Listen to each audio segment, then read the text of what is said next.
Hello dear student, क्या हाल चाल है। बहुत अच्छे कर भी रहे होंगे, है ना।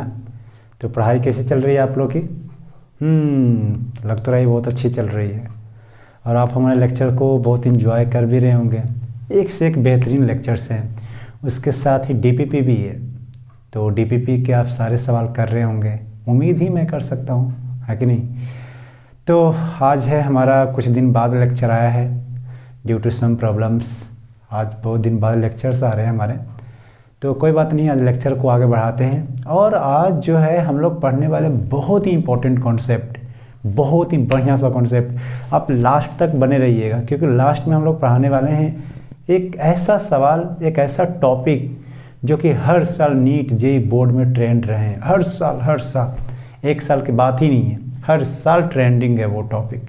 तो वो सारे टॉपिक पे आपको हम चर्चा करेंगे और बेहतरीन अच्छा राइट कॉन्सेप्ट बताने वाले हैं। हर एक टॉपिक को एनालिसिस कर के हम लोग जानेंगे। तो चलिए बिना समय को बर्बाद किए हुए हम आगे की ओर बढ़ते हैं। और आज है हमारा लेक्चर नंबर 4। और हम लोग आज क्या क्या पढ़ने वाले हैं उसको भी देख लेते हैं एक नज़र, है ना। तो आज हम लोग पढ़ने वाले हैं पेंडुलम। पेंडुलम देखते ही मन में याद आ गया होगा, है ना। क्या पेंडुलम का मतलब क्या होता है, समझ गया ना। वो घड़ी वाली पेंडुलम, है ना। तो पेंडुलम इलेक्ट्रोस्टैटिक कैसे सवाल बनाया जाता है पेंडुलम पे, उसको हम जानेंगे। इक्विलिब्रियम ऑफ चार्ज, ये ई क्यू बी का मतलब क्या हुआ है, ये इक्विलिब्रियम ऑफ चार्ज है। चार्ज किस तरीके से इक्विलिब्रियम हम उसको करते हैं, तो आज हम उसको भी जानेंगे। बहुत मज़ेदार है, बहुत ही मज़ा आने वाला है आपको। फिर इलेक्ट्रोस्टैटिक फोर्स इन मीडियम, सबसे प्यारा टॉपिक बोर्ड वाले बच्चों के लिए, और बहुत प्यारा टॉपिक, बहुत मज़ेदार। तो electrostatic force in medium. And जो सबसे लास्ट में जो हम पढ़ाने वाले हैं उसको तो बात ही मत करो कि how much it is important for any competitive examinations. Most important, this section is most important. तो इस पर कल की लेक्चर भी, नेक्स्ट लेक्चर भी पूरा का पूरा लगेंगे, लेकिन आज भी लगेंगे। तो आज इसको बेसिक जानना बहुत ज़रूरी है। अगर आज आपने इसको नहीं पढ़ा, आज की क्लास को इलेक्ट्रिक फील्ड, तो कल की क्लास वाले आपको ऑब्वियस बातें समझ में नहीं आएंगे। तो चलिए हम स्टार्ट करते हैं और इसको हटाते हैं। लेक्चर नंबर 4 बहुत ही खूबसूरत आपका चहेता टॉपिक आपके लिए चंदन सर लेकर आए हैं। इलेक्ट्रिक फील्ड की बहुत प्यारी प्यारी कहानियाँ। लेकिन उस प्यारी सी कहानियाँ को पढ़ने से पहले सबसे पहले जो स्टार्ट करते हैं हमारे लेक्चर को, जिसका नाम है लेक्चर नंबर 4 और टॉपिक है पेंडुलम। Pendulum in electrostatic. कैसे होता है इलेक्ट्रोस्टैटिक में पेंडुलम। देखो भैया, इलेक्ट्रोस्टैटिक में पेंडुलम है काफ़ी आसान सा।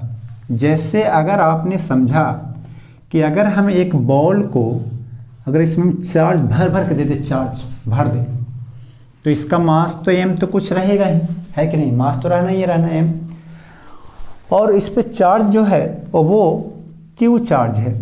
अब तुम बताओ, क्या ये अकेले कुछ कर पाएगा? कुछ अकेले कर पाता है क्या? अकेले इससे कुछ ना हो पाएगा। तो इसको साथ देने के लिए एक और हम चार्ज को लाएंगे। सेम रस्सी, यही एल और यही मास और यही क्यू। अब क्या होगा? अब ये होगा कि ये दोनों एक ही जाति के लोग आ गए, है कि नहीं। तब एक ही जाति के लोग में क्या होती है, प्रॉब्लम। तो प्रॉब्लम जब होगी तो बोले कि देखो भैया, तुम अपने पास चले जाओ और मैं अपने पास चले आता हूँ। बोला ठीक है। बोला कि दोनों में दोस्ती बना रहे, इसीलिए एक जगह पे से टिका रहेंगे। टिका मतलब स्टे करना। तो दोनों एक दूसरे से मस्त ज़िंदगी जी रहे थे। लेकिन इसकी ज़िंदगी में लोग कुछ पढ़ने वाले आ गए। तो बोला गया कि भैया ये तो mg इस पे लगेगा। तो बोला कि लगेगा तो लगेगा, मैं कहाँ करूँ नहीं लगेगा, यही लगेगा mg। अच्छा, तो ये बात है। अच्छा, इन दोनों के बीच की दूरी सेपरेशन इक्विलिब्रियम। कौन सा इक्विलिब्रियम? Separation equilibrium. तो कोई डिस्टेंस में r मान लेता हूँ, तो इसको तो आता है कूलम्ब्स लॉ। किसको? इसको। ये बोलेगा इसको कि भैया मैं तुम पे लगाऊंगा फोर्स। तो बोला किधर लगाओगे? तो इधर। कितना? के क्यू का स्क्वायर अपॉन में आर का स्क्वायर। लगा दो। तो टी बोलता है कि अच्छा तूने मेरे पे लगाया के क्यू का स्क्वायर अपन आर का स्क्वायर, अब मैं तुम पे भी लगाऊंगा। तो ये बोला कि ठीक है लगा लो ना। तो मैं ये लगाने दो, इस पे एम जी धरती इसको अट्रैक्ट कर रही होगी, धरती भगवान नीचे खींच रहे हैं, चलो मैं एक ही पे कंसीडर कर रहा हूँ। अच्छा, इन दोनों फोर्सेज का रिजल्टेंट खुद ही इधर आएगा, रिजल्टेंट आएगा कि नहीं आएगा? पक्का आएगा। अच्छा, इधर रिजल्टेंट आने के वजह से ये रस्सी टेंशन में आ जाएगा। कैसे आ जाएगा टेंशन? बोले भैया मेरे को खींच रहा है, कोई तो खींच रहा है ना, तो खींच रहा है भैया तो टेंशन तो ऐसे दोगे ना तुम जी, इस तरीके से लग गया टेंशन। अच्छा, क्या ये थीटा हो सकता है? ये थीटा बिल्कुल सर हो सकता है। तो सर हमको तो आता है 9th क्लास का कुछ मैथ, तो ये थीटा तो ये भी थीटा, ये थीटा तो ये भी थीटा। ये टी का कंपोनेंट कौन सा? टी कॉस टू हो, और इधर में टी साइन थीटा। बहुत बढ़िया सर। अब देखो है ना, ये कैसा है? इक्विलिब्रियम में। कैसा है? इक्विलिब्रियम में। तो बेटा इक्विलिब्रियम में जब कोई फोर्सेज आपको दिखाई दे दे तो इक्वेट कर सकते हो, दाहिने वाला फोर्स इक्वल टू में बाएं वाला फोर्स, ऊपर वाला फोर्स इक्वल टू नीचे वाला फोर्स, आगे वाला फोर्स इक्वल टू पीछे वाला फोर्स, फोर्स वाला फोर्स कैंसिल आउट करेंगे। तो ठीक है, अगर ऐसी बात है तो क्या मैं ये लिख सकता हूं T sine theta is equal to में के क्यू का स्क्वायर अपन में आर का स्क्वायर। हाँ सर बिल्कुल। अच्छा, और ये भी लिख सकता हूं क्या? T cos theta is equal to में, T cos theta is equal to क्या लिखूंगा? M G. क्या इन दोनों इक्वेशन को अगर मैं डिवाइड कर दो 1 और 2 को, तो टी ने टी को तो कैंसिल आउट कर देगा। तो साइन थीटा अपन में कॉस थीटा क्या होता है? कॉट थीटा की टैन थीटा? कॉट की टैन थीटा। कुछ लोग तो सोच रहे हैं कि सर मेरे को तो आ ही नहीं रहा है, तो tan theta, tan theta equal to क्या हो जाएगा? के क्यू का स्क्वायर अपॉन में आर का स्क्वायर इंटू में M G. Tan theta equal to में के क्यू का स्क्वायर अपॉन में आर का स्क्वायर इंटू में M G. This is the basic equation for the pendulum in electrostatic. यही सिर्फ एक इक्वेशन है जिसपे सवाल अनगिनत टाइप से बनाए जा सकते हैं, अनगिनत टाइप से।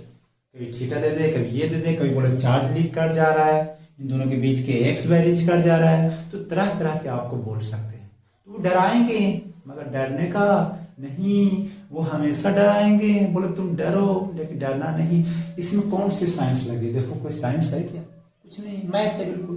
तो टैन थीटा इक्वल टू में के क्यू का स्क्वायर अपन आर का स्क्वायर इंटू में, कुछ तो डराने के लिए ऐसे भी लिख सकते। देखो कैसे, tan theta is equal to में, tan theta is equal to में क्या परपेंडिकुलर बाय में बेस बोल सकता हूं? क्या बोल सकते हैं? Perpendicular by base. अच्छा, परपेंडिकुलर तो आर बाई 2 होगा, परपेंडिकुलर क्या हो जाएगा? R by 2। अगर मैं इसको वाई मान लूं अपने मन से, तो मैं ऐसा नहीं लिख सकता हूं tan theta is equal to में आर बाई में 2, आर बाई परपेंडिकुलर बाई में बेस इज इक्वल टू में के क्यू का स्क्वायर अपॉन में आर का स्क्वायर इंटू में एम जी। कैसे लिख सकता हूं? देखो भैया, y कुछ भी हो सकता है, y कुछ भी हो सकता है। बहना तो भी सुन लो, y कुछ भी हो सकता है। ऐसा नहीं कि वो सर आपने y कैसे ले लिया, अरे y कुछ भी दे सकते हैं। r के r बाई 2 क्यों ले लिया बताओ? क्योंकि टोटल दूरी r थी, टोटल दूरी r थी, तो ये तो r बाई 2 होगा, है कि नहीं? तो this is the only basic equations for the pendulum. तो और कोई समझ में आ गया होगा बात? तो चलिए नोट कर लीजिए, आपने कॉपी और कलम और इंक लेके बैठे होंगे, नोट कर लिया, हटा दूं? चलो मैं हटा देता हूं। अब इस पे आपको बहुत अच्छा से एक सवाल करवाता हूं। तो सवाल करवाता हूं, तो सवाल जब करोगे ना तो ज्यादा समझ में आएगा। सवाल करते हैं, करें सवाल, करो। तो सवाल है आप लोग के सामने, सवाल रहा ये, क्या लिखा हुआ है जो देखो, 2 pith ball carrying equal charges are suspended from a common point by a string of equal length, है कि नहीं? The equilibrium separation between them is r. Now the string are rigidly clamped at half the height. The equilibrium separation between the ball now becomes. ठीक है, तो ये आपके सामने सवाल है, फोटो में बनाने की कोशिश करता हूँ। आपने सवाल तो नोट कर लिया होगा। ये है आपका जैसे इन दोनों के बीच की पेंडुलम, अच्छा देखो पेंडुलम में हमेशा दो ही पेंडुलम रहेंगे, चार्ज वाला केस है तो तभी तो एक दूसरे को रिपल्सन करेगा ना, नहीं तो अगर वो अकेले पेंडुलम है तो रिपल्सन होगा नहीं, उसको रिपल्सन करने वाला कोई एक्सटर्नल फैक्टर चाहिए, जो कि फिलहाल में आगे इलेक्ट्रिक फील्ड भी बन सकते हैं, कुछ और भी बन सकते हैं। बट इन दिस केस आपको दो चार्जेज आपको दिखाई देंगे, यानी कि दो पेंडुलम आपको दिखाई देंगे, जैसा कि सवाल में दिखाई दे रहा है।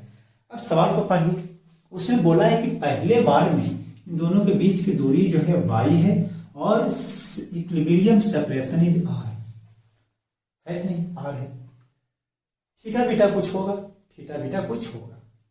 और थोड़ी देर के बाद सवाल में चालाकी किया, तो चालाकी करके क्या किया, वो किया क्या कि ये y जो है ना वो y/2 बना दिया, तो y/2 बना दिया तो कोई बात नहीं, हम डरने क्या बात है भाई, लेकिन y/2 बनाया तो बनाया, लेकिन r से क्या हो गया चेंज, r डैश हो गया। तो बोल रहा है कि r डैश क्या होगा, क्या बोल रहा है, r डैश क्या होगा।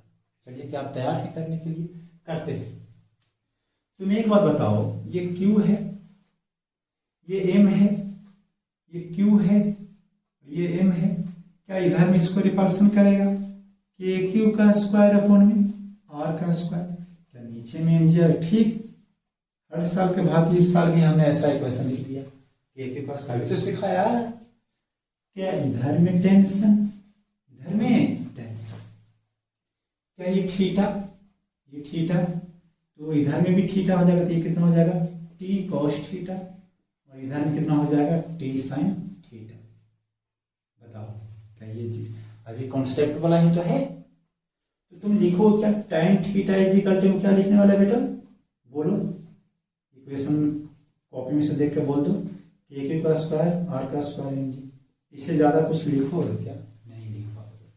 tan theta is equal to में के क्यू का स्क्वायर अपॉन में आर का स्क्वायर mg, है ना, है ना। अच्छा क्या tan theta is equal to में क्या मैं ये वाला परपेंडिकुलर बाय बेस ले सकता हूँ क्या, बोलो परपेंडिकुलर, तो परपेंडिकुलर मुझे लगता है कि r/2 होगा, कैसा होगा r/2, बहुत बढ़िया r/2 लिख दें। अच्छा तो परपेंडिकुलर हुआ, बेस कितना होगा बेटा, base is y, base is y, तो y इज इक्वल टू में के क्यू का स्क्वायर अपॉन में r का स्क्वायर इंटू में mg, r का स्क्वायर इंटू में mg। अच्छा और सिंप्लीफाइड कर सकते हो क्या, करोगे, ऐसे कर दो, r का क्यू इज इक्वल टू में कितना 2y के क्यू का स्क्वायर अपॉन में mg, इसको क्या बोलते हैं, मैं इक्वेशन नंबर 1 बोल दूं, नहीं बोलूं, बोलो बोल दो, बोल देता हूं, तुम कह रहे हो तो बोल देते, तो मैं बोलने वाला नहीं था। चल जैसे तुमने ये निकाला वैसे ही ये निकालोगे, तो ये फॉर, इसको फर्स्ट बोलते हैं, इसको सेकंड बोलता हूं, तो फॉर फर्स्ट वाला केस के लिए। अब देखो सेकंड केस में, तो सेकंड केस में तुम क्या ऐसे ही इक्वेशन लिखने वाले थे, तुम वैसे ही तो करोगे, ये थीटा डैश हो जाएगा, ये कैसा हो जाएगा थीटा डैश, इधर में फोर्स लगेगा, चार्जेज है, फोर्स लगेंगे, तो कितना लगेंगे बेटा, के क्यू का स्क्वायर अपॉन में आर डैश का स्क्वायर। क्या आपने क्यू चेंज हुआ था, नहीं, सवाल को पढ़ोगे तो क्यू चेंज नहीं हुआ। अच्छा क्या y चेंज हुआ, हाँ y क्या हो गया, y/2 हो गया। अच्छा क्या r चेंज हुआ, हाँ r डैश हुआ, वही तो r डैश निकालने के लिए बोल रहा है। अब क्या करोगे, देखो तो tan थीटा, इसमें अगर tan थीटा लिखोगे तो tan थीटा डैश लिखना पड़ेगा, tan थीटा डैश लिखना पड़ेगा, और tan theta dash is equal to में क्या लिखोगे, के क्यू का स्क्वायर अपॉन में आर डैश का स्क्वायर इंटू में mg, है कि नहीं। अब tan थीटा डैश के जगह पे क्या लिखोगे, परपेंडिकुलर बाय में बेस, तो परपेंडिकुलर तो r डैश/2 हो जाएगा, r डैश/2, और बेस हो जाएगा y/2, है कि नहीं। अच्छा बेटा देखो, तो ये हो जाएगा के क्यू का स्क्वायर अपॉन में r डैश का, देखो सेम इक्वेशन मिल रही है। अच्छा जैसा तुमने ऐसा, मैं उसको ऐसा बना दूं, तो r डैश का क्यू इज इक्वल टू में 2 ने 2 को मार दिया, y के क्यू का स्क्वायर अपॉन में mg, ये इक्वेशन नंबर कितना हो गया 2, इक्वेशन नंबर 2। क्या दोनों इक्वेशन को सॉल्व किया जाए तो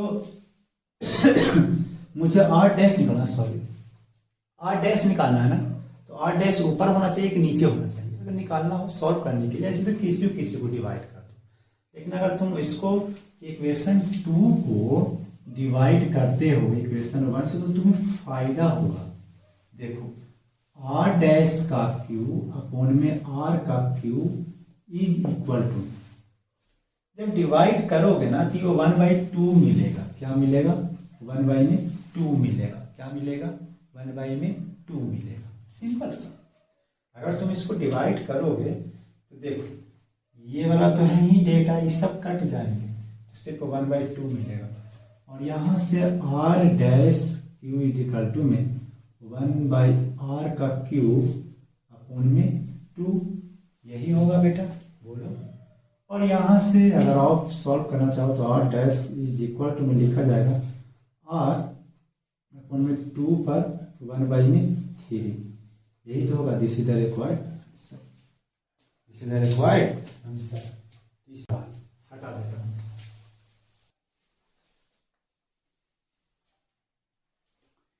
चलिए, तो आपको ये सवाल बहुत अच्छे लगे होंगे, सॉल्व करने में ना मज़ा आ गया होगा। क्या एक और बहुत अच्छा सवाल करें, बहुत अच्छा, देख के मज़ा आ जाए कुछ ऐसा सवाल। थोड़ा लेंदी सवाल है, तो लेंदी सवाल के लिए कुछ नहीं, जितना लेंदी सवाल उतना मज़ेदार होता है। और क्या, फिजिक्स में तो यही है ना, फिजिक्स में सबसे मज़ेदार यही बात होती है, जितना लेंदी उतना मस्त सवाल। तो आपको पढ़ने में थोड़ा बोरिंग सा लग रहा होगा, मुझे लग रहा है। क्वेश्चंस करते ही कितने बच्चों को तो नींद आने लग जाते हैं। क्वेश्चन देखा छोड़ दो, छोड़ना नहीं है, लड़ना है। क्वेश्चंस करो तो असली मजा क्वेश्चंस में ही है। फिजिक्स को कोई टीचर तुमको पढ़ा दे और खूब थ्योरी लिखवा दे, मस्त, एक भी न्यूमेरिकल ना कराए ना, तो तुम्हारे साथ चीटिंग कर रहा है, सच कहो तो। अगर कोई टीचर ऐसा हो मार्केट नहीं, मतलब कुछ होते हैं ऐसे, मैं किसी को नहीं बोलना चाह रहा हूँ, बट पता है खूब थ्योरी पढ़ा दिया, न्यूमेरिकल एक भी है ही नहीं, साला मर रहे हैं, है ही नहीं। तो न्यूमेरिकल और थ्योरी का उतना मज़ेदार है। एक नीट में सबसे बेहतरीन सवाल था, आज मुझे याद है वो पल, जिस पल उसको मैंने देखा था, उस सवाल को जिस साल मैंने देखा था, वो वाले क्वेश्चन मैं आपको दे रहा हूँ। तो बहुत ही प्यारा सवाल, बहुत ही मज़ेदार, दमदार मज़ेदार। तो दमदार लड़ने के लिए आप तो है ना, लड़िए दमदार। तो सवाल रहा आप लोग को सामने, ये रहा सवाल। तो सवाल में क्या लिखा हुआ है, जो पढ़िए। सवाल में लिख रहा है कि 2 आइडेंटिकल चार्ज स्फीयर है, okay, suspended from A common point by 2 massless string.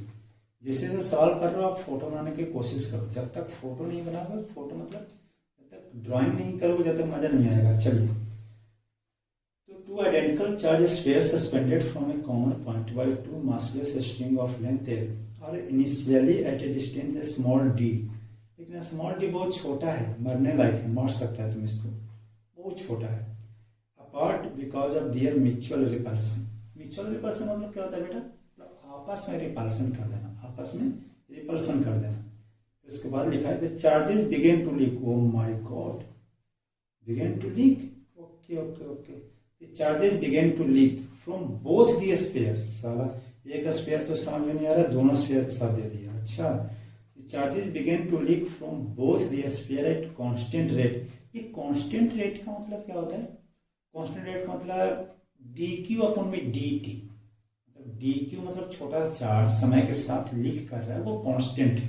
अच्छा, the sphere approaches each other with the velocity v। सही है ना, चार्जेस कम होंगे तो रिपल्सन फोर्स कम होगा, तो दोनों एक दूसरे का अप्रोच करेंगे, तो अप्रोच करें v से। फिर बोला कि then v varies as function of the distance x। अच्छा, बिटवीन द स्फीयर एज। सवाल हट रहा है बोर्ड से, हट गया।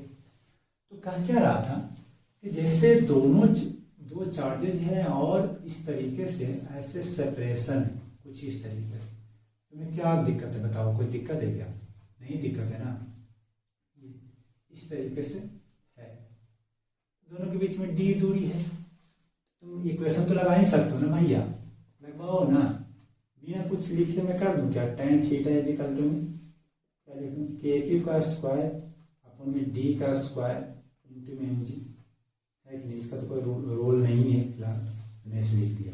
क्या लिख सकते हैं, लेकिन चार्जेज है इससे लीक कर रहा है। क्या कर रहा है, लीक। लीक जब करेगा तो चार्ज जो है वो समय के साथ क्या होगा, कम होगा। समय के साथ क्या होगा, कम।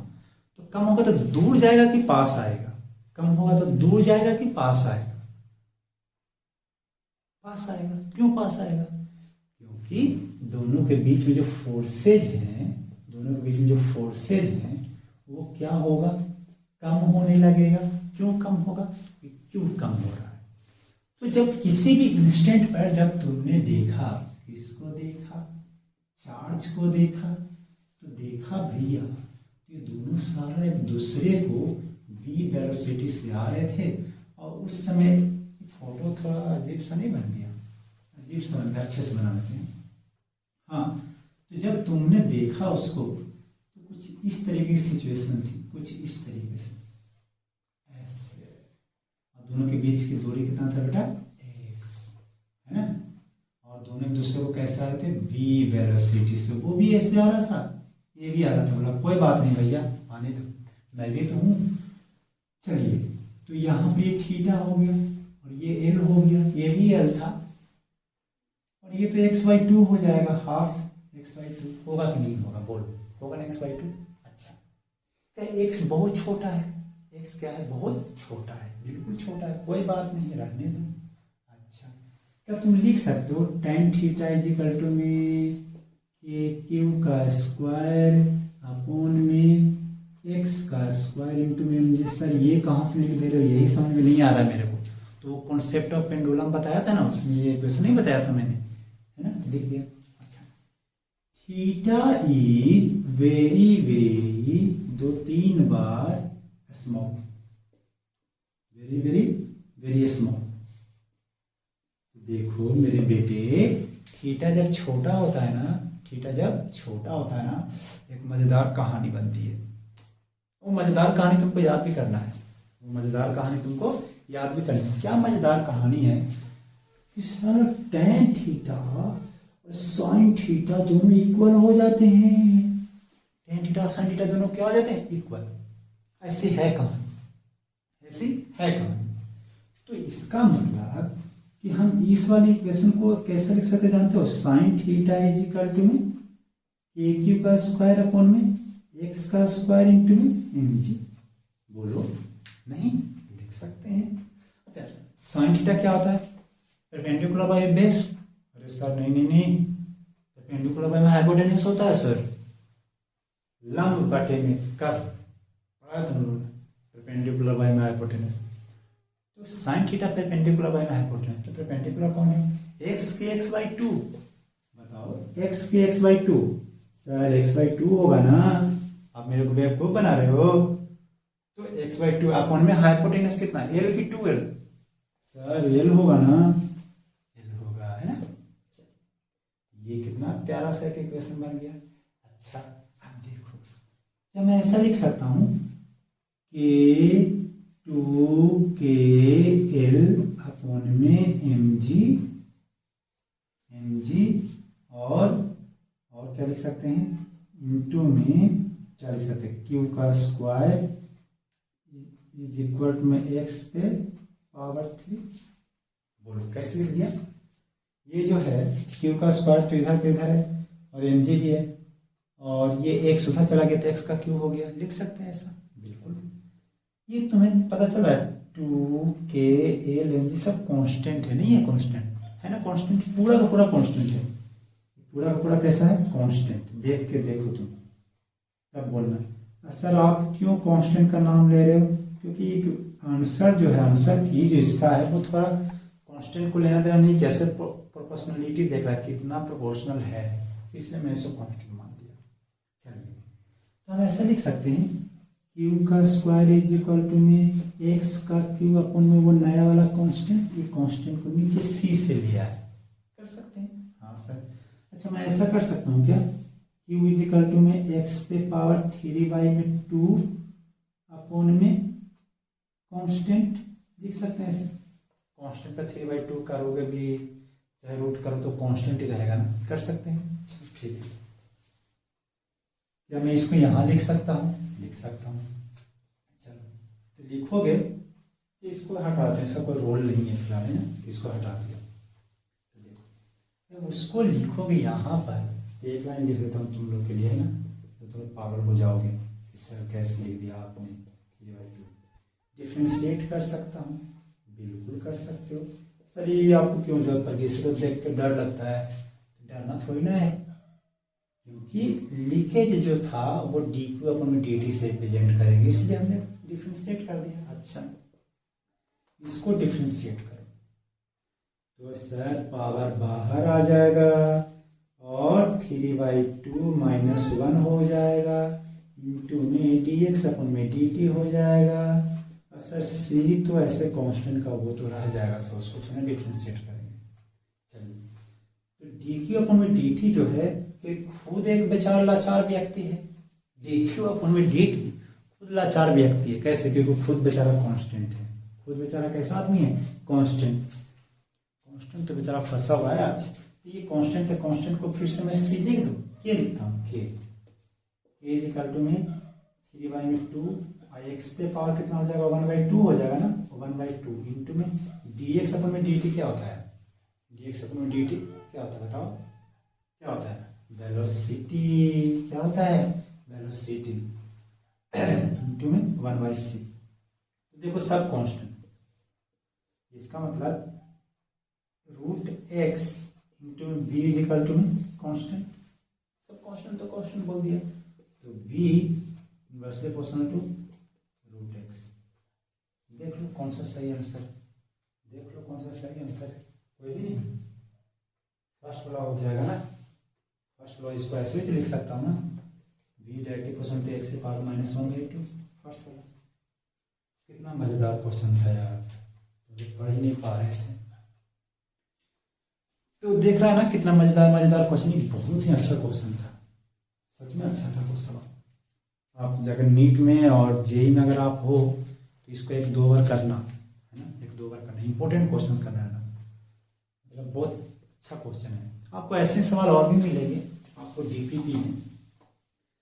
डीपीपी डाउनलोड कहाँ से करना है?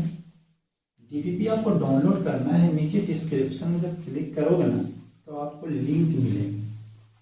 बोर्ड वाला के लिए अलग डीपीपी होगा और नीट जे वाला के लिए अलग डीपीपी होगा।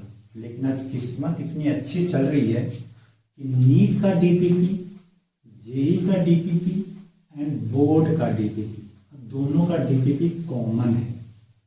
कुछ भी टॉपिक ऐसा होता है जो कॉमन सिखाना है, कॉमन है, तो आप डरे नहीं। बोर्ड वाले मेरे दोस्त, तो मेरा दोस्त है, साथी है पक्का, तुम उसको कर रहा हूँ।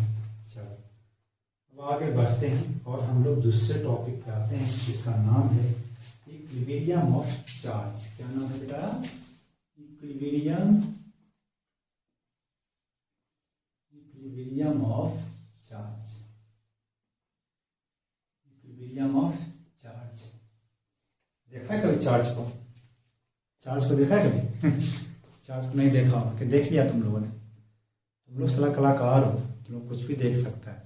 चार्ज कौन सी बड़ी चीज है? तो इक्विलिब्रियम ऑफ चार्ज। तो चार्ज का इक्विलिब्रियम कैसे देखते हैं उसको हम लोग देखना, क्या कैसे न्यूमेरिकल उस पर आएंगे उसको हम लोग फोकस करना। केस 1, इफ टू चार्ज, दो पार्ट में इसको पढ़ेंगे। पहला पार्ट जो पढ़ा रहा हूं ये बहुत ही इसके पीछे रोचक कहानियां हैं, इस पे एक भी सवाल नहीं मिले, लेकिन इसके सेकंड पार्ट वाले पे सवाल मिले हुए हैं। तो इसको फर्स्ट पार्ट खत्म करते हैं, फिर second part. If two charge is fix and third charge is not fix, third charge is not fix, तो कैसे इक्विलिब्रियम देखा जाता है? इस इक्विलिब्रियम को ध्यान से देखना, क्योंकि इस इक्विलिब्रियम को समझोगे तभी आप सेकंड केस वाले इक्विलिब्रियम को समझोगे। That's why it is important to understand. हाँ तो भैया मेरे दोस्त, एक क्यू है और दूसरा भी क्यू है, 2p भी हो सकता है, सेम नेचर का चार्जेज है। सेम नेचर का चार्जेज है। और सबसे गुड अनाउंसमेंट ये है फॉर दिस लेक्चर, इसका पीडीएफ जो मैं पढ़ा रहा हूँ ना, इसका पीडीएफ फॉर्मेट में हैंड रिटेन मेरी गंदी सी राइटिंग के साथ में आपको मिल जाएंगे। ये आज का लेक्चर जो है पीडीएफ फॉर्मेट में आपको मिलेंगे, लेकिन दुख की बात यही है कि आपको गंदी राइटिंग के साथ मिलने वाली है। तो गंदी राइटिंग को भी थोड़ा बहुत मान के डाउनलोड कर लेना और आप उससे पढ़ने की कोशिश करनी। सारी चीज़ आपको नोट किया हुआ मिलेगा, है ना। फिर भी लेकिन तुम लोग नोट करो, मैं सजेस्ट कर तुम लोग नोट करो, तो नोट करते करते तुम लोग सीखोगे। लेकिन इमरजेंसी के लिए वो नोट्स तुम लोग को पीडीएफ में मिलेंगे डिस्क्रिप्शन में। तो चलिए तो देखते हैं इक्विलिब्रियम। तो इक्विलिब्रियम स्टार्ट करने से पहले, केस को स्टार्ट करने से पहले इक्विलिब्रियम का मतलब क्या होता है। तो इक्विलिब्रियम का मतलब होता है दोस्त कि नेट फोर्स क्या होना, जीरो। नेट फोर्स क्या होना, जीरो। जैसे तुम लोग जहाँ पे बैठे हुए हो ना, तुम ऊपर जा रहे हो ना नीचे जा रहे हो, मतलब नेट फोर्स तुम पर क्या है, जीरो। ऐसे कहानियां को बोलते हैं इक्विलिब्रियम। तो इसका मतलब इक्विलिब्रियम, कहीं तुमको मैंने बोला कि देखो इक्विलिब्रियम, तुमको बोला कि देखना है, तो क्या देखना है, ऐसे करके देखोगे, ऐसे तो नहीं करोगे भैया। इक्विलिब्रियम देखने का मतलब कि तुमको ये देखना है कि नेट फोर्स इस पे जीरो है कि नहीं। किस पे नेट फोर्स, जिस चार्ज का इक्विलिब्रियम देखना उसका, किसके द्वारा, बाहरी से, बाहर के आसपास में जितने चार्जेज हैं उसके द्वारा जो फोर्स लग रहे हैं, किसके द्वारा, जो बाहर के जो चार्जेज हैं उसके द्वारा जितने भी फोर्स लग रहे हैं सबका नेट फोर्स क्या होना चाहिए, जीरो। किस पे, जिस चार्ज पे हम लोग इक्विलिब्रियम देख रहे हैं। अच्छा, तो ये बात है। इक्विलिब्रियम का मतलब होता है नेट फोर्स जीरो। जी हाँ, नेट फोर्स जीरो। इक्विलिब्रियम का नेट फोर्स जीरो। चलो तुम एक चार्ज यहां लाओ, ये कैसा चार्ज है, फिक्स। ये कैसा चार्ज है, फिक्स। अभी तो मेरे गुरु लिखा है two charge is fix, third charge is not fix. चलो तो फिक्स है तो इक्विलिब्रियम में है। ऐसे मान लो कि मेरा हाथ है, इसको ऐसे पकड़ के फिक्स कर दिया, भैया ये तो इक्विलिब्रियम पहले ही है, पहले बार मैं तो मरा हुआ हूँ, मेरे को क्या मार रहे हो, मरा और जिंदा कौन है साला, ये, इसको पकड़ो। तो चलिए प्लस क्यू लिया, ये चार्ज उस पर किधर फोर्स लगाएगा, राइट की लेफ्ट, राइट की लेफ्ट, राइट, ठीक है। ये वाला चार्ज किधर फोर्स लगाएगा उस पे, राइट की लेफ्ट, राइट। तो मतलब ये भी इस पे लगा रहा है राइट और ये भी लगा रहा है राइट। क्या ये इक्विलिब्रियम हो पाएगा, क्या इक्विलिब्रियम हो पाएगा, नहीं, भाग जाएगा वो। तो मैं चला तुझे छोड़ के, मैं चला तुझे छोड़ के। अच्छा माइनस ले लेते हैं, तो लो चली माइनस लेते हैं, तो ये चार्ज क्या करेगा, क्या करेगा, उसको बुलाएगा, लाओ मेरे पास, ये बोला मैं आऊंगी। ये चार्ज क्या करेगा, ये भी उसको बुलाएगा। माइनस को हर कोई बुलाना चाहता है, बुलाएगा। क्या यहाँ रुक पाएगा ये, बताओ। इतने लोग उसको बुलाएगा, वो रुकेगा वहां पे, हैं, रुकेगा क्या, बोला मैं तो चलूंगी, तो वो हो गया नॉट इक्विलिब्रियम। ये एरिया नॉट इक्विलिब्रियम का है। आप किधर चेक करें, इधर चेक करें, पड़ोसी वाले के। जब पड़ोसी वाले में जब तुम क्यू का रखोगे तो ये क्यू क्या करेगा, ये क्यू इसको धक्का देगा, किधर, इधर की तरफ। और ये चार्ज किधर देगा धक्का, इधर की तरफ ही। क्या ये रह पाएगा, रह पाएगा क्या, नहीं रह पाएगा। बोले तुम भी मेरे को भगा रहे हो, ये भी भगा रहा है, दोनों मिलकर भगाओगे तो मैं रहूंगा, मैं भाग जाऊंगा ना, भाग दिया छोड़ के, तो मतलब वो इक्विलिब्रियम नहीं हो पाएगा। लेकिन रुको, क्या माइनस क्यू रख के देखूं तो क्या होगा, ये चार्ज इसको बुलाए, बुलाओ, और ये भी बुलाएगा, मैं क्या आओ, दो लोग बुलाने वाले हों तो यहाँ पे रहेगा ये? बोलो, अभी भी नहीं सीख पाया? तुमको दो लोग बुलाएगा कहीं पे, तुम रुकोगे? जाओगे ही, है ना? तो नहीं रुक पाएगा। तो मतलब ये भी नॉट इक्विलिब्रियम हुआ। अब दोनों को बीचों बीच में आया तो कहीं इधर, यहाँ भी रख सकते हैं, यहाँ कहीं भी, हम नहीं जानते हैं, मतलब कहीं पर रख दिया। ये क्यू है, ये चार्ज इसको धक्का देगा इधर, ये चार्ज इसको धक्का देगा इधर। क्यों? क्योंकि ये भी प्लस, ये भी प्लस, रिपल्सन। और ये चार्ज इसको धक्का देगा किधर? इधर। बोले ये भी रिपल्सन। ओहो, this is the point where this charge can exist in equilibrium. ये वह पॉइंट है जहां भी ये चार्ज बेचारा इक्विलिब्रियम होल्ड कर सकता है। समझ में आया? यही एक चार्ज है। लेकिन हमने चार्ज का नेचर कैसा लिया था? प्लस। अगर तुम माइनस लोगे तो क्या होगा? माइनस लोगे तो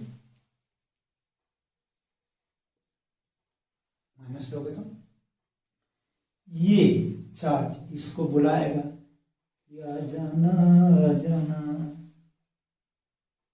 और ये चार्ज भी इसको बुलाएगा कि मेरे पास आओ ना। ये बोलेगा तुम मेरे को बुला रहे, मैं उसको ऐसे ऐसे करूँ, उसको खींच रहा है, ये इसको खींच रहा है। बोलेगा मैं नहीं जा रहा, मैं नहीं जा रही, ये जाएगा मीटिंग। ये कैसा रहेगा? इक्विलिब्रियम। ये कैसा रहेगा? इक्विलिब्रियम। समझ में? तो ये वाला पॉइंट इक्विलिब्रियम में हो सकता है, ये पॉइंट इक्विलिब्रियम में हो सकता है। अब कुछ बच्चे बोलेंगे कि सर अगर ये इक्विलिब्रियम है तो इक्विलिब्रियम में तो एक स्टेबल होता है, एक कैसा होता है बेटा? अनस्टेबल। एक स्टेबल होता है, एक अनस्टेबल होता है। तो सर ये कौन सा इक्विलिब्रियम है? ये स्टेबल वाला है कि अनस्टेबल वाला? तो स्टेबल का मतलब होता है कि किसी को मार के ऐसे भगा दो और फिर तुम्हारे पास आ जाए, मतलब वह स्टेबल है, ब्रांड है स्टेबल। पता है ना, किसी दोस्त को तुम बोलते हो तुमसे मैं बात नहीं करूँगा, तो फिर तेरे को 2 दिन के बाद फिर अप्रोच करते, भैया बात कर लो ना यार, बात कर लो ना यार, मतलब वह स्टेबल है। तो मतलब अगर वो अपनी पोजीशन से डिस्प्लेस कर दे और फिर से वो अपनी पोजीशन पर लौट के चला आए तो वैसे इक्विलिब्रियम को बोलते हैं कैसा? Stable equilibrium. इसमें और भी कहानियाँ बनती है एनर्जी की, लेकिन उस बात नहीं कर रहे। और अनस्टेबल इक्विलिब्रियम कैसा हुआ? अनस्टेबल इक्विलिब्रियम का मतलब हुआ कि अपनी पोजीशन पे है इक्विलिब्रियम में, लेकिन थोड़ा सा उसको डिस्प्लेस कर दो और वो अपनी पोजीशन पे वापस लौट के ना आए। कोई सा भी ऐसा इक्विलिब्रियम कि अपनी पोजीशन पर तो इक्विलिब्रियम है, लेकिन थोड़ा सा डिस्प्लेस कर दो और अपनी पोजीशन पे वापस लौट के ना आए, छोड़ के भाग गया, एक बार गया वापस नहीं आया, that equilibrium is known as unstable equilibrium. बहुत सरल भाषा में मैंने आपको बताया। अब देखते हैं ये कैसा इक्विलिब्रियम। अगर तुम एक चार्ज को, चाहे प्लस वाला हो चाहे माइनस वाला हो, तुम अगर इस क्यू को इधर लेकर जाओगे तो देखना, ये क्यू को मान लेते हैं कि तुम यहां पर लेके आया, तो इस वाले क्यू और इस वाले क्यू के बीच में फोर्स कम हो जाए। क्यों कम होगा? क्योंकि इन दोनों के बीच की दूरी बढ़ गई, दूरी बढ़ी तो फोर्स हुआ कम। लेकिन इस वाला चार्ज और इस वाला चार्ज के बीच में फोर्सेज ज्यादा हो जाएगा। क्यों? क्योंकि ये चार्ज पास में आ रहा है। कैसा रहा है? पास में। तो जब ज्यादा होगा, तो जब ज्यादा हो जाएगा तो ये बोलेगा भैया तुम पास मत आओ, तुमको धक्का दूंगा। तो ये चार्ज को धक्का दे देगा इधर, चार्ज किधर धक्का दे देगा? इधर। जब इधर देगा तो इसका मतलब ये कैसा इक्विलिब्रियम हो गया?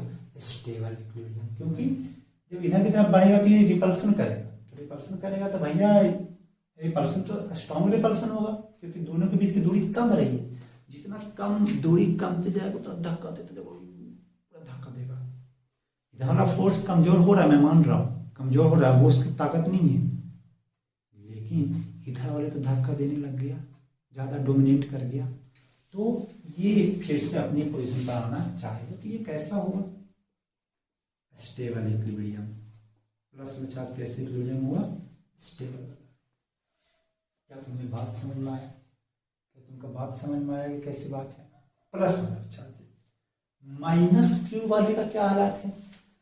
तो माइनस क्यू वाले चार्ज को अगर तुम इधर लाओगे, इधर माइनस क्यू वाले चार्ज की मैं बात कर रहा हूँ, तुम इधर लाओगे तो इन दोनों के बीच की दूरी क्या होगी? कम होगी।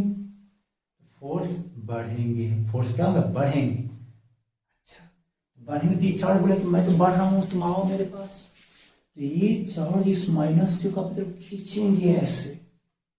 लेकिन इधर का जो चार्ज है प्लस क्यू, वो भी खींच रहे होंगे लेकिन उसका ताकत नहीं लगा पा रहे होंगे। क्यों?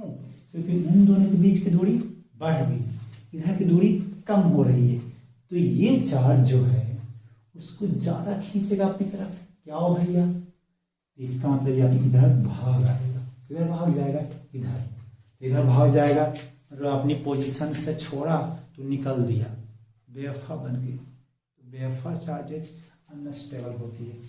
तो नेगेटिव चार्जेज कैसी है? अनस्टेबल। और पॉजिटिव चार्जेज कैसा है? स्टेबल। बेवफा, जितने बेवफा हैं वो कैसे हैं? अनस्टेबल। बेवफा से याद आ गया सर वो वाली बात है कि नहीं? तो unstable charges, negative charges unstable होगी और पॉजिटिव चार्जेज कैसी होगी? स्टेबल होगी। आई होप आपको समझ में आया होगी। अगर नहीं समझ में आया बेटा तो कोई बात नहीं, आप हमारे ईमेल आईडी rcp/ckeser@gmail.com पर आप हमें प्रॉब्लम को सॉल्व, प्रॉब्लम का जो प्रॉब्लम है रियल में आपको समझ में नहीं आया तो आप हमें मेल कर सकते हो। और ऐसे प्रॉब्लम और भी आपको डीपीपी में मिलेंगे। डीपीपी में हमारा मेल आईडी लिखा हुआ है, आप उस पर प्रॉब्लम को शेयर कर सकते हैं। तो हमने 2 पॉइंट सीखा। 2 पॉइंट क्या सीखा? कि अगर सेम नेचर के चार्जेज हो, अगर सेम नेचर के चार्जेज हों तो इक्विलिब्रियम इन दोनों के बीच में कहीं होता है। इक्विलिब्रियम इन दोनों के बीच में कहीं पर होता है। अगर ये नेगेटिव नेगेटिव भी होता ना, अगर ये नेगेटिव नेगेटिव भी होता तो सिंपली सेम ही तरह की कुछ कहानियाँ मैच करती है कि नहीं? तो कॉन्सेप्ट हमने, राइट कॉन्सेप्ट हमने क्या सीखा? राइट कॉन्सेप्ट हमने क्या सीखा? कॉन्सेप्ट हमने क्या सीखा? If two charges of same nature का मतलब प्लस हो या माइनस हो, same nature are fixed and are fixed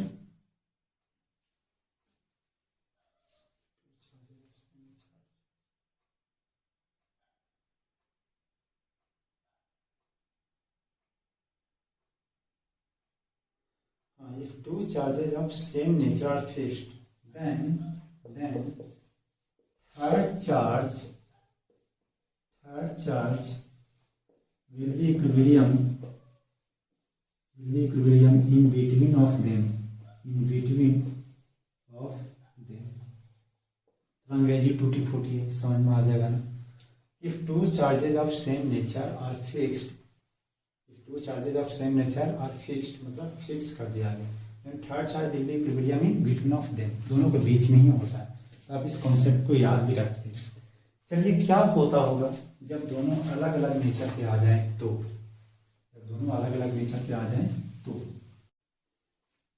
चलिए तो करते हैं आगे।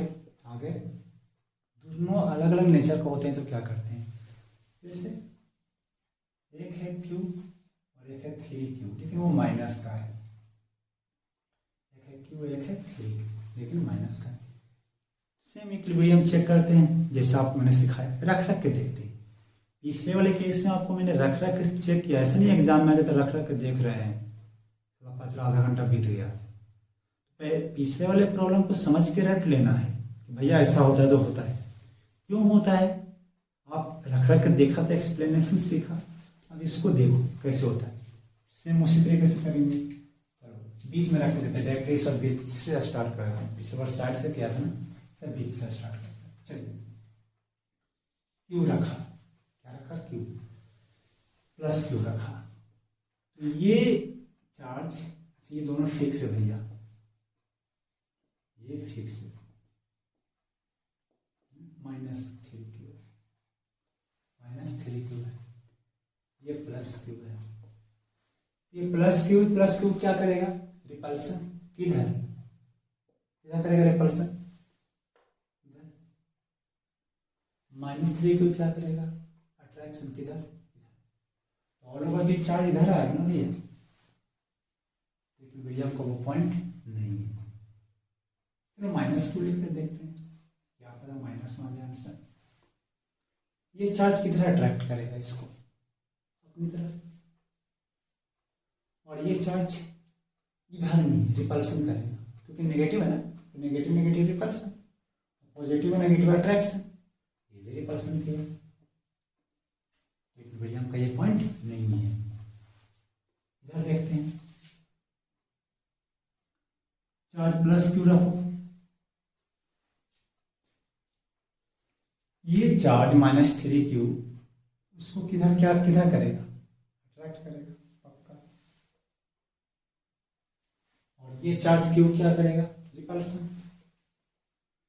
हाँ सर, अब समझ में आया, एक अट्रैक्शन और एक रिपल्सन। संभावना है कुत्ते भौंक रहे हैं, संभावना है कि यहाँ पे इक्विलिब्रियम होगा, संभावना बोल रहा हूँ, कंफर्म नहीं। चलिए इधर चेक करते हैं, फिर आपको बताते हैं क्यों मैं संभावना बोल रहा था। जब आप इधर करोगे, इधर भी प्लस क्यू रख के देखोगे, जब माइनस क्यू रखोगे कोई बात नहीं, तो प्लस क्यू रखोगे तो ये चार्ज इसको क्या करेगा? रिपल्सन, और ये चार्ज इसको अट्रैक्शन। तो यहाँ भी संभावना है कि इक्विलिब्रियम हो सकता है, बट इन दोनों में से कोई एक ही इक्विलिब्रियम है, या तो ये वाला होगा या तो ये वाला। अब बताओ कौन सा सही होगा? तेरे को तो समझ में नहीं आएगा, क्योंकि मास्टर पहले बताएगा था। ये वाला नहीं होगा और ये वाला होगा। सोचो कैसे? तो मैं बताता हूं, देखो,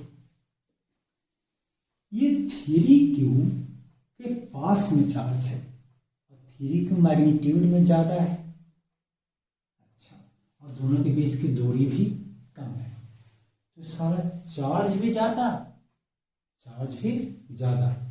एंड दोनों के बीच की दूरी भी कम, तो स्ट्रॉन्ग अट्रैक्टिव या रिपल्सन होगा, ये तो अट्रैक्शन होगा। ये बहुत जोर से खींचने की कोशिश करेगा, लेकिन ये जो बेचारा है उसको बचाने की कोशिश करेगा, लेकिन ये इतने दूर है ना, इतना दूर ही है, वो बचा नहीं पाएगा। समझो पहले बात को। ये अट्रैक्शन करेगा बहुत स्ट्रांग वाला। क्यों अट्रैक्शन करेगा स्ट्रांग वाला? क्योंकि इसके पास में चार्ज है और मैग्नीट्यूड भी ज्यादा है, तो अट्रैक्शन करेगा। ये चार्ज उसको बचाना चाहेगा, लेकिन बचा नहीं पाएगा। क्यों नहीं बचा पाएगा?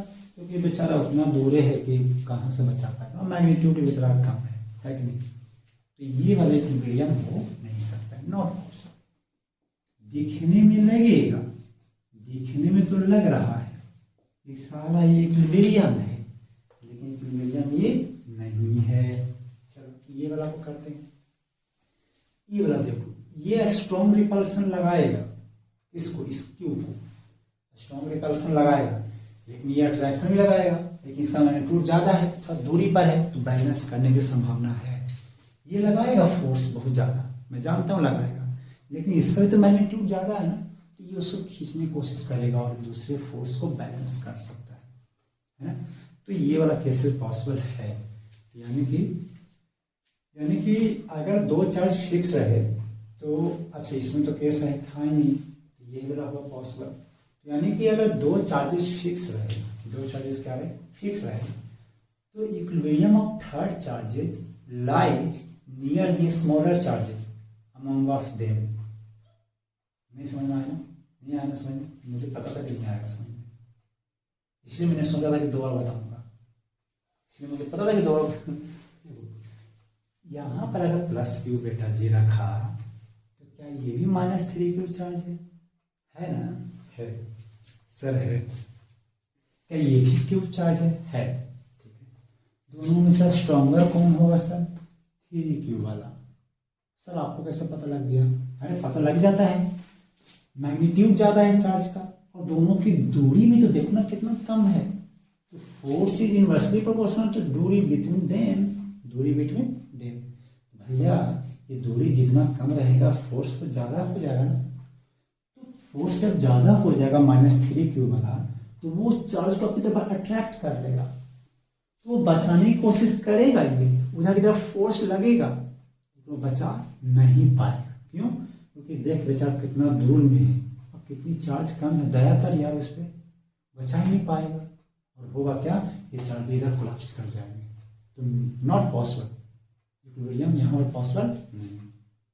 फिर मैंने क्या सोचा जी, मैंने ये सोचा जी कि अगर चार्ज यहाँ पर है तो ये चार्ज इसको रिपल्सन करेगा, ये चार्ज इसको रिपल्सन करेगा, मतलब भागो, तो रिपल्सन करेगा तो फोर्स पास में है तो थोड़ा ज़्यादा तो होगा ही क्योंकि दूरी कम है। लेकिन ये दूरियां मैनेज हो सकता है किससे, -3q चार्ज से। क्यों? क्योंकि दूरी थोड़ा बढ़ा है इसका, लेकिन चार्ज का मैग्नीट्यूड ज़्यादा है। तो it is possible to hold equilibrium at this point. Okay, तो हम इस पॉइंट को लिखेंगे तो ज़्यादा अच्छा होगा कि if two charge of unequal magnitude, equal magnitude and of opposite nature,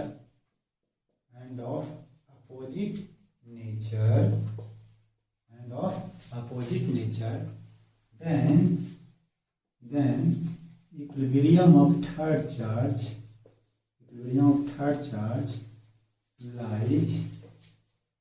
lies near the smaller charge। है कि नहीं? ऐसे रख लेना है, समझा भी, रटा भी। तो ये आपको मैंने कॉन्सेप्ट समझा दिया कि हाँ भाई ऐसा होगा।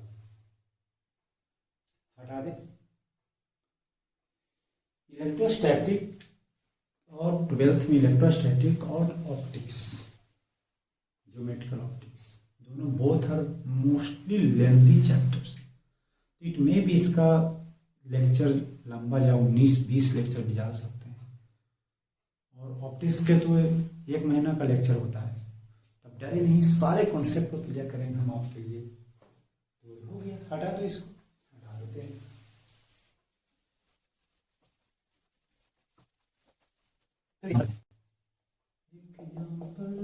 दो एग्जाम्पल कर ले। एक चार्ज है Q, 2Q। बताओ कौन सा चार्ज, Q है 2Q। क्या दोनों सेम नेचर के हैं? दोनों कैसे नेचर के हैं? सेम नेचर के। तो इक्विलिब्रियम ऑफ थर्ड चार्ज किधर एग्जिस्ट करेगा? राइट लेफ्ट या फिर इन दोनों के बीच में?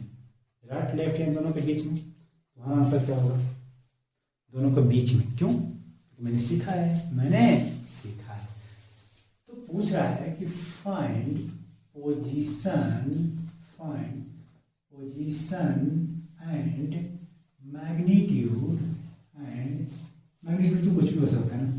Find position of third charge for equilibrium. तो मान लेता हूं कि मैं इन दोनों के बीच की दूरी L है। मान लेता हूं कि मैं यहां से x दूरी पर एक चार्ज रख दिया Q। तो ये कितना दूरी हो जाएगा बेटा, बोलो? L minus x। और वो इक्विलिब्रियम है, ऐसा मान लिया। तो इक्विलिब्रियम के लिए क्या होना चाहिए? नेट फोर्सेस पे क्या होना चाहिए? 0 कर लेते हैं। तो कैसे करेंगे? जितना ये फोर्स उसको उधर रिपल्सन करेगा, इसको रिपल्सन करेगा, तो जितना फोर्स ये इस पे लगाएगा उतना ही फोर्स ये इस पे लगाएगा, तभी तो नेट फोर्स 0 होगा ना। तो KQ/Q/x का स्क्वायर इज इक्वल टू में K/Q 2Q/में L माइनस x का होल का स्क्वायर। K ने K को मार दिया, Q L माइनस x का whole square is equal to में 2x का स्क्वायर। उसको उधर लेकर जाओ तो एल माइनस में एक्स इक्वल टू में रूट में 2x, L is equal to में एक्स प्लस में रूट 2x, और इसको x की वैल्यू कितना हो जाएगा एल अपॉन में 1 प्लस में रूट 2। देखो कितना आसान है। कुछ है क्या इसमें? बोलो कुछ है क्या इसमें? कैलकुलेशन ही बहुत। मैग्नीट्यूड कितना होना चाहिए कुछ भी। देखो मैग्नीट्यूड से इंडिपेंडेंट है। देखो क्यू क्यू कट जा रहे हैं, क्यू क्यू कट जा रहे हैं, तो कुछ ही मैग्नीट्यूड रख दो, कुछ भी मैग्नीट्यूड रख दो, फर्क नहीं पड़ता है। फर्क कैसे पड़ेगा? क्यू क्यू कट गया तो फर्क नहीं पड़ेगा ना जी। क्यू क्यू कट गया तो फर्क कैसे पड़ेगा? चलिए एक पढ़ते second case. Second case, if all three charges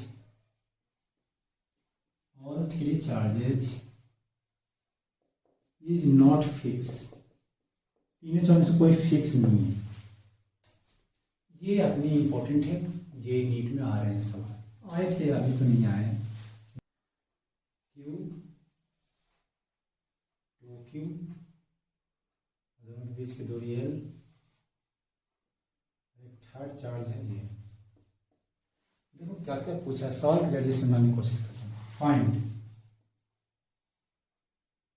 magnitude, find nature, position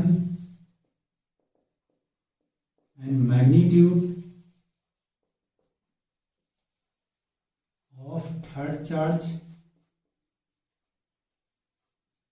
for equilibrium of system.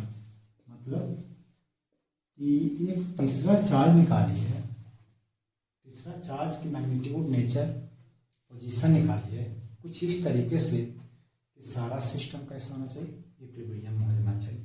मतलब नॉट फिक्स है भाई। अगर फिक्स होता तो कोई बात ही नहीं था, अगर फिक्स होता तो कोई बात नहीं था। फिक्स है ही नहीं, फिक्स है ही नहीं। तो देखिए सबसे पहली बात, नेचर निकालना बहुत आसान सा है। देखो कैसे नेचर का मतलब प्लस होगा कि माइनस होगा, ये दोनों प्लस लेकर के इसके बारे में सोचना है।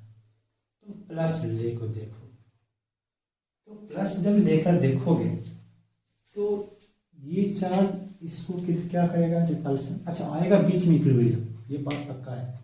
तो केस 1 के पहला केस में देखो, जब दोनों charge same magnitude same nature के हो गए तो इक्विलिब्रियम कहाँ लाइज करेगा, इसके बीच में। तो मैंने बीच में लाइज करवा दिया, क्या प्रॉब्लम है बताओ, बीच में लाइज करवा दिया।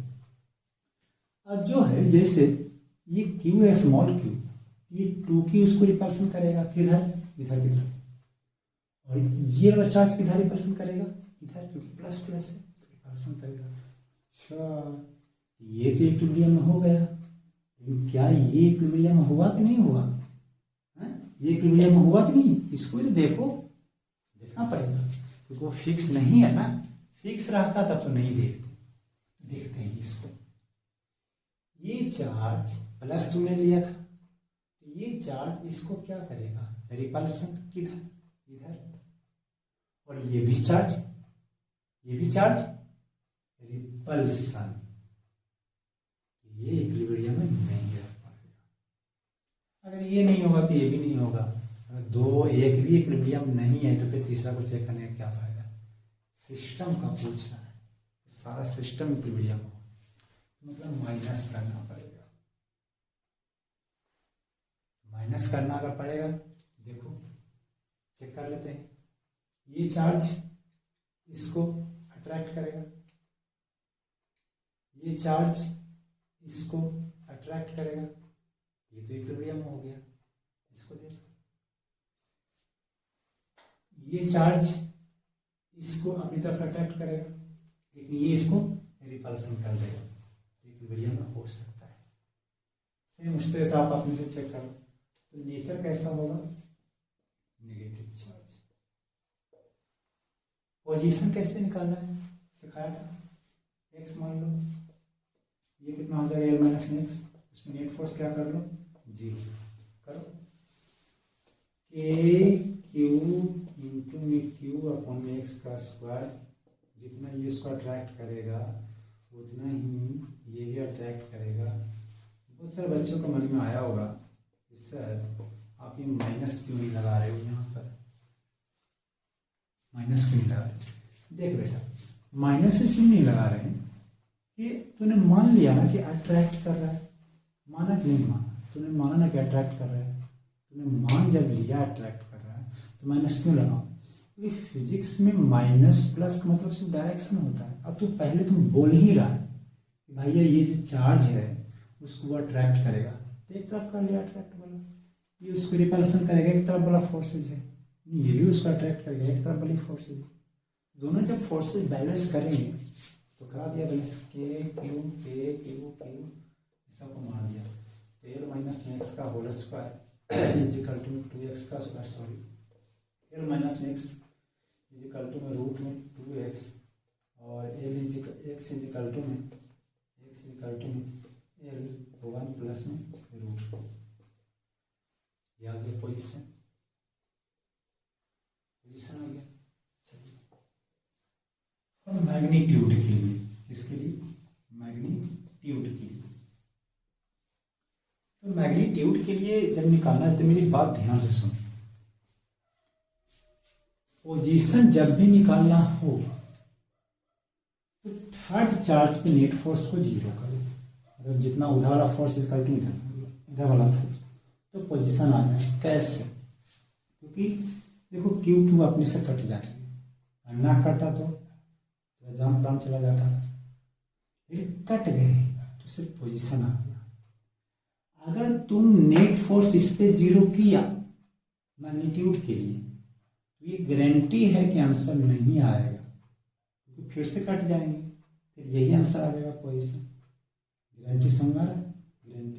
गारंटी है, किसी बात में गारंटी नहीं है, लेकिन ये गारंटी है कि तूने अगर इस पे नेट फोर्स अगर निकाल दिया भैया, चाहे बहना, मेरे दोस्त, मेरे बच्चे, तो पता है ना क्या होगा, फिर से कट के यही आ जाएगा। तो क्या करें सर? तुम ये भी तो इक्विलिब्रियम में है और ये भी इक्विलिब्रियम में है, दोनों इक्विलिब्रियम में है, तो क्यों ना उन दोनों में से किसी एक पर नेट फोर्स जीरो करके देखो। बात बन गई। क्यों ना उन दोनों में से किसी एक पर नेट फोर्स जीरो करके देखो। तो करके देखते हैं जीरो, तो हम इन दोनों में से किसी एक पर करेंगे तो अपने आप मैग्नीट्यूड है। देखना मजेदार है, क्यों मैग्नीट्यूड है, क्यों नहीं कटने वाला है। देख इस पे भी जीरो है, ये वाला चार्ज अट्रैक्ट कर रहा है कितना से, के इंटू में 2q अपॉन में एल माइनस में एक्स का whole square is equal to, ये चार्ज उसको रिपल्सन कर रहा है, तो के इंटू में 2q इंटू में q अपॉन में एल का स्क्वायर, के ने के को मार दिया, q ने q को मार दिया। देख नहीं कट रहा है तो क्या हो जाएगा, 2q इज इक्वल टू में कैपिटल Q अपॉन में एल का स्क्वायर अपॉन में एल माइनस में एक्स का होल स्क्वायर, तो Q इज इक्वल टू कितना हो जाएगा, Q अपॉन में 2l का स्क्वायर इंटू एल माइनस में एक्स का होल स्क्वायर। यहाँ से x की वैल्यू रख दो, जो भी x की वैल्यू है x की वैल्यू रख दो, आंसर आ जाएगा। आगे क्या बेटे समझ में? सिंपल है ना, समझ में सिंपल है, बिल्कुल सिंपल है। DPP में सवाल आपको है, आप करना क्वेश्चंस कर लेते हैं। नीट का सवाल है, जे मेंस में भी आ चुका है और नीट में भी आ चुका है, दोनों कॉमन सवाल कर लेते हैं। तो ये रहा आपके सामने सवाल। क्या लिखा हुआ है? लिखा हुआ है the charge small q is placed at the centre of the line joining of two equal charges q। The system of the three charges will be in equilibrium if q is equal to. तो कह रहा है कि दो charges capital Q के हैं और दोनों के बीच की जो दूरी है वो बता भी नहीं रखा है, तो हम लोग x मान लेते हैं। हम दोनों के बीच में एक स्मॉल q है, स्मॉल q का वैल्यू पूछ रहा है। अब देखो ये नॉट फिक्स वाला केस है, कैसा वाला केस है, नॉट फिक्स वाला। लेकिन ये बोल कैसा रहा है कि दोनों का दोनों कैसा है, इक्विलिब्रियम में, सिमेट्रिकल है। तो एक काम करते हैं, इसको 2l मान लेते हैं, यहाँ से भी l हो जाएगा और यहाँ से भी l हो जाएगा, है कि नहीं। नॉट फिक्स वाला केस है। तो क्या बोला, मैग्नीट्यूड निकालने के लिए, मैग्नीट्यूड निकालने के लिए हम किस पे फोर्स जीरो करेंगे, इस पे जीरो करोगे तो बेटा आंसर नहीं आएगा। अभी सिखाया था ना, इसी पे भी जीरो कर दो, क्यू पे जीरो कर लेते हैं। पोजीशन तो चाहो तो खुद से निकाल सकते हो, दोनों के बीच में इक्विलिब्रियम आएगा क्योंकि दोनों का नेचर कैसा है, सेम है। तो किसी एक पे जीरो करके देखते हैं, इस पे जीरो कर लेते हैं। तो ये वाला चार्ज उसको, अच्छा एक बात आओ, ये पॉजिटिव होगा कि नेगेटिव होगा, सोचो, पॉजिटिव कि नेगेटिव भी होगा, नेगेटिव। अभी वाला केस है जस्ट मैंने जो चर्चा किया था, नेगेटिव। सोच के देखना, नहीं है तो कमेंट बॉक्स में नीचे करना कि सर नेगेटिव कैसे होगा, मैं आपको बता दूंगा। तो ये जो है, इस पे नेट फोर्स निकालो तो ये चार्ज इसको अट्रैक्ट करेगा, तो के इंटू में क्यू अपॉन में एल का स्क्वायर इज इक्वल टू, ये चार्ज इसको रिपल्सन करेगा, के इंटू में क्यू अपॉन में एल का स्क्वायर, 2l का स्क्वायर। तो 2l का स्क्वायर का मतलब ये, के ने क्यू को मार दिया, के ने क्यू को मार दिया, एल स्क्वायर ने एल स्क्वायर को मार दिया, बचा क्या, क्यू इज इक्वल टू में कैपिटल क्यू अपॉन में 4, और होगा कैसा, माइनस। बस सिंपल, बस ये सिंपल हो गया, हटा दें। तो लेक्चर थोड़ा लंबा होता जा रहा है, तो अगले टॉपिक की तरफ चलते हैं और उसको लास्ट कर लेंगे हम लोग। इसको हटा देता हूँ। नेक्स्ट जो टॉपिक है तो वो है कूलम्ब्स लॉ इन मीडियम।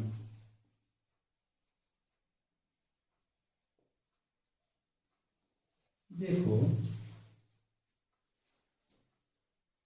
एक होता है रिलेटिव परमिटिविटी। पहले आप समझिए कि एक चार्ज है Q और दूसरा चार्ज है Q, दोनों वैक्यूम में रखा हुआ है। कहाँ रखा हुआ है, वैक्यूम में, और दोनों के बीच की दूरी है r। तो फोर्स लगेगा दोनों के बीच में, बोलेगा के क्यू का स्क्वायर अपॉन में r का स्क्वायर, चाहे 1/4 पाई एप्सिलॉन नॉट इंटू में क्यू का स्क्वायर अपॉन में r का स्क्वायर। ये एप्सिलॉन नॉट को हम लोग बोलते थे, कुछ बोलते थे, क्या बोलते थे, एप्सिलॉन नॉट को बोलते थे permittivity of free space, permittivity of free space. मतलब कि अगर हम दो चार्जेस को एयर वैक्यूम में रखें तो वो फोर्सेज कुछ इस तरीके से लगेंगे, लेकिन अगर इसी चार्ज को एक मीडियम में रखा जाए, कोई मीडियम ले लेते हैं, एक मीडियम कंसीडर कर लेता हूँ, कुछ भी हो सकता, पानी, एयर, केरोसिन, मिल्क, बियर का बोतल, कोको कोला का बोतल, किसी में भी। तो चार्जेस जो हैं दोनों के दोनों वही रहेंगे, चार्जेस कम नहीं होंगे, दोनों के बीच की दूरी भी वही रहेगी, दोनों के बीच की दूरी क्या रहेगी, वही रहेगी। लेकिन इस बार जो फोर्सेज जो होंगे वो हो जाएगा के क्यू का स्क्वायर अपॉन में आर का स्क्वायर इंटू में ई आर, क्या होगा, ई आर। वही फोर्सेज को हमने ई आर से डिवाइड किया है, तो ई आर को हम लोग बोलते हैं, ई आर को बोलते हैं रिलेटिव परमिटिविटी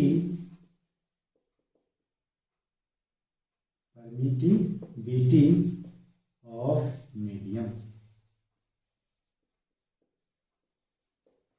मतलब फोर्स कम हो जाता है मीडियम में, फोर्स कम हो जाता है, कितना टाइम्स, ई आर टाइम्स कम हो जाता है।